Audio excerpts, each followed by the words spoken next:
오늘은 성만찬 안식일이기 때문에 여러 가지 순서들을 조금 줄이고 고린도후서 5장에 있는 5장 13절에 있는 말씀을 좀 함께 나누겠습니다. 바울이 고린도후서에 고난, 이 고통 이런 여러 가지 얼마나 그 고난과 고통이 심했던지 자기의 고난에 대한 말씀을 고난이란 말을 7번이나 했습니다. 그래서 그가 얼마나 그 고난 속에도 그의 믿음을 포기하지 않고 정말 사람들이 깜짝 놀랄 만큼 그렇게 사니까 사람들이 그를 미쳤다고 했습니다. 고린도후서 5장 13절 함께 읽겠습니다. 시작. 우리가 만일 미쳤어도 하나님을 위한 것이요 정신이 온전하여도 너희를 위한 것이니. 14절 다시 읽습니다. 시작. 그리스도의 사랑이 우리를 강권하시는도다.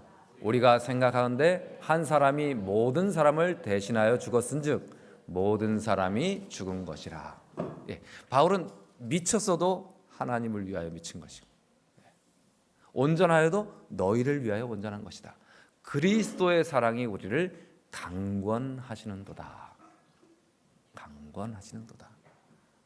한 사람이 모든 사람을 대신하여 십자가에 달려 돌아가심으로 우리 모두가 죽은 것이라는 것을 바울은 깨달았습니다.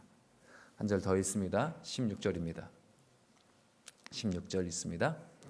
다 같이 또 있습니다. 시작. 그러므로 우리가 이제부터는 어떤 사람도 육신을 따라 알지 아니하노라. 비록 우리가 그리스도도 육신을 따라 알았으나 이제부터는 그같이 알지 아니하노라. 17절. 그런즉 누구든지 그리스도 안에 있으면 새로운 피조물이라. 이전 것은 지나갔으니 보라 새 것이 되었도다. 바울이 얼마나 미친 듯이 복음을 전했으면, 얼마나 미친 듯이 걸어다니고 미친 듯이 굶고 미친 듯이 매를 맞아도 다시 오토기처럼 일어나고 미친 듯이 복음을 전했으면 사람들은 그를 미쳤다고 했습니다. 그런데 그는 내가 미쳤어도 하나님을 위하여 미친 것이다. 사실은 내가 미친 것이 아니라 그리스도의 사랑이 나를 지금 강권하고 있다. 그 한 분이신 그리스도께서 십자가에 달려 들어가심으로 우리 모든 사람이 죽어야 될 그 모든 죽음을 예수님이 죽으심을 통해서 다 우리는 죽게 된 것이다. 다 형벌을 치르게 되었다. 그분의 사랑이 내 곁에서 항상 나를 사로잡기 때문에 나는 이런 일을 하노라. 그렇게 보면 바울의 모든 행동이 이해가 됩니다. 강권하신다. 14절입니다. 다시 한번 보겠습니다. 14절. 그리스도의 사랑이 우리를 강권하시는도다. 이 말은 슈네고라는 말입니다. 사로잡다. 그리스도의 사랑이 나를 사로잡다. 나를 꽉 에워싼다. 그리스도의 사랑이 우리를 에워싼다. 우리를 통제하고 있다. 그런 말입니다. 이 슈네고란 말이. 바울은 그리스도의 사랑으로 완전히 사로잡혔고 그리스도의 사랑으로 에워싸임을 당했고 그리스도의 사랑으로 통제를 받는 사람이 되었습니다. 바울은 성경을 깊이 연구한 사람이기에 그분이 돌아가심으로 모든 사람이 살게 되고 모든 사람이 죽음을 다 경험하고 형벌을 치르게 되었음을 알게 되었습니다. 그래서 그분의 사랑에 그는 에워싸이게 되었습니다. 목사는 참 다양한 사람을 만나게 됩니다.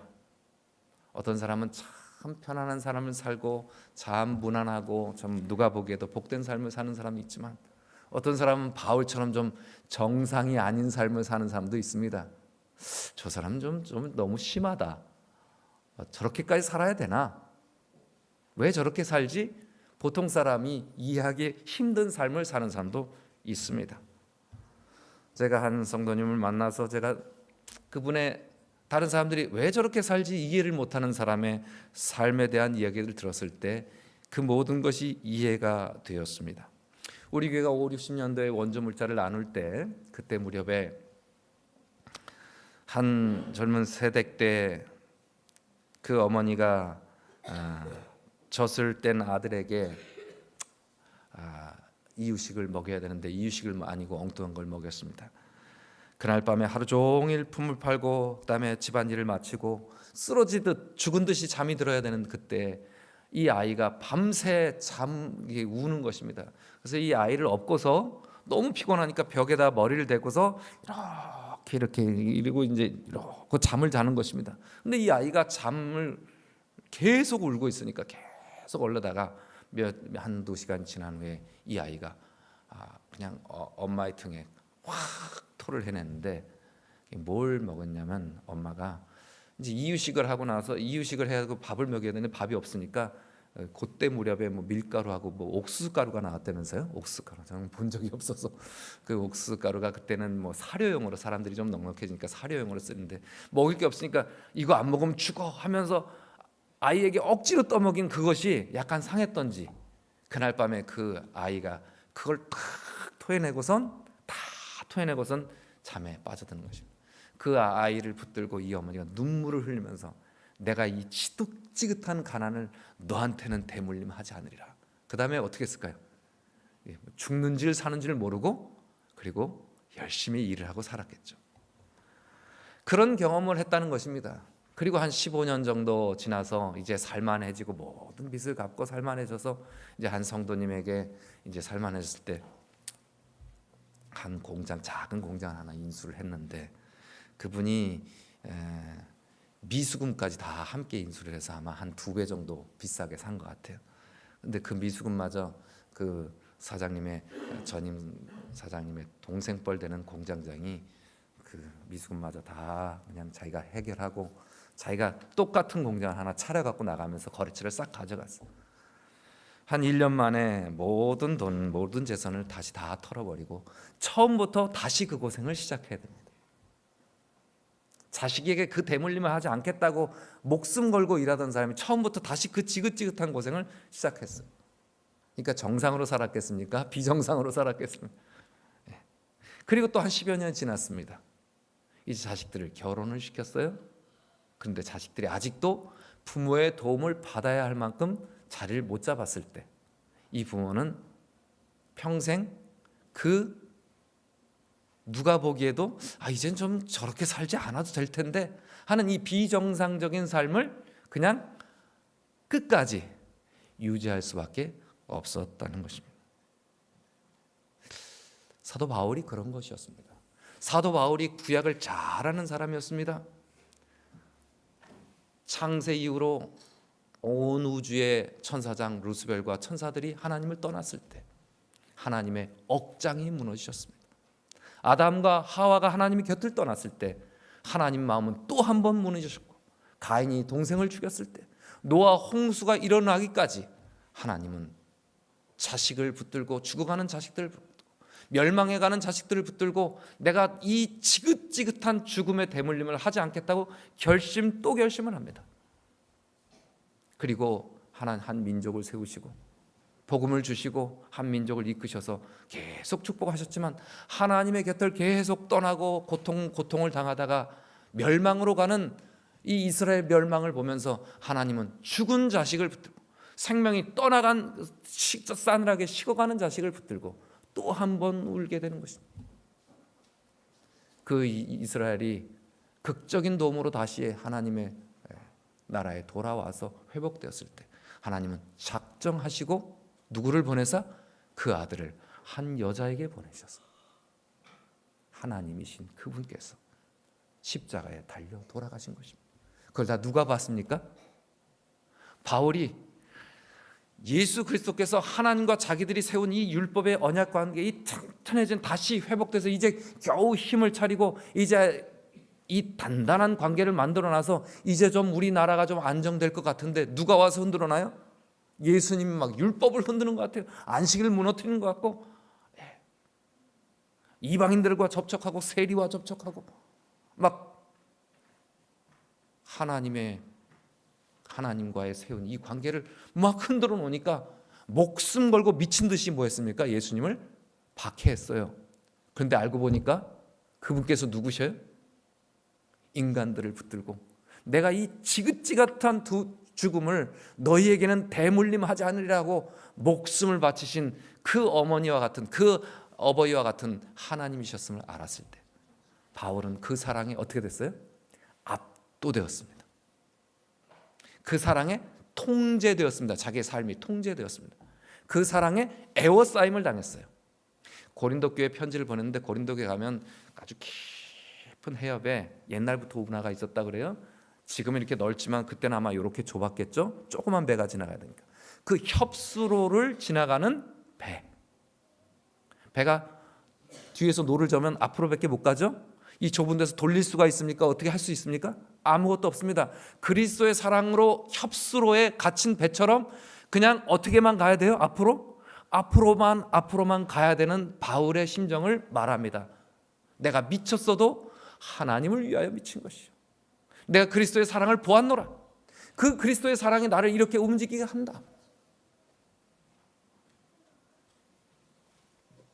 오늘 저는 더 이상 말씀을 많이 드릴 필요가 없습니다. 제가 복음교역자 293페이지에 있는 사도 바울 이야기를 조금 더 읽어드리겠습니다. 사도 바울은 그리스도의 사랑이 우리를 강권하신다라고 말하였다. 이것은 그의 행위의 실제 원칙이 되었다. 그리고 그의 행동의 원동력이 되었다. 그는 일을 하다가도 잠시라도 그의 열심이 줄어드는 듯하면 십자가를 한번 쳐다보므로, 옛날 번역은 십자가를 흘끗 쳐다보므로, 잠시라도 열심히 줄어든다고 하고 자기의 이 원동력이 되는 이 에너지가 식어지는 것 같으면 십자가를 뭐 하기만 해도, 한번 흘끗 쳐다보기만 해도 다시 마음의 허리띠를 동이고 극기의 길로 매진할 수 있었다. 그는 믿는 형제들을 위하여 일할 때 그리스도의 희생에 나타난 그 하나님의 무한하신 사랑과 저항할 수 없는 강권하신 힘에 많이 의존하였다.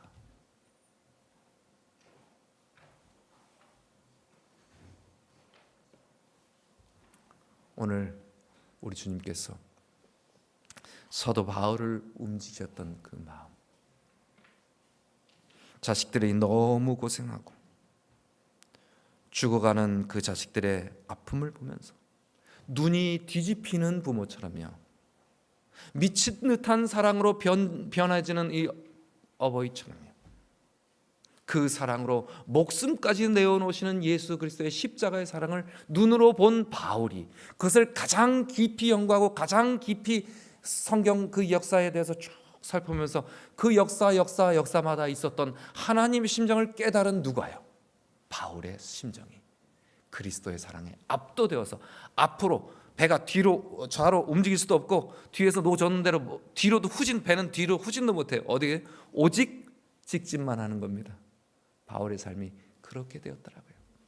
오늘 바울이 그의 삶에 사랑이 조금 식어지고 헌신이 식어지려고 할 때, 고난이 너무 심어서 고린도 후서에 자기에게 이르러온 고난을 7번이나 서술할 만큼 가장 그의 인생에 극심한 고통이 있을 때 편지 쓴 이 편지서들이에요.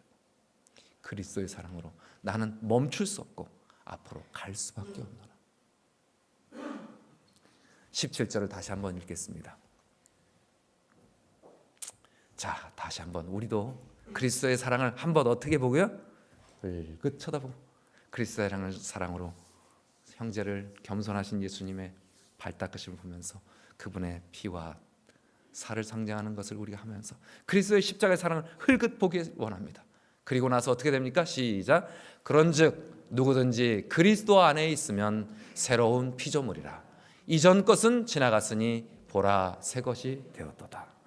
오늘 우리가 십자가의 예수님을 바라보는 이 성만찬 예식을 통하여 우리의 마음이 새로워지고 우리의 마음이 그리스도의 사랑으로 압도되어서 그리스도를 향하여 직진만 하게 되는 저와 여러분 되시길 바라며 말씀을 드리겠습니다.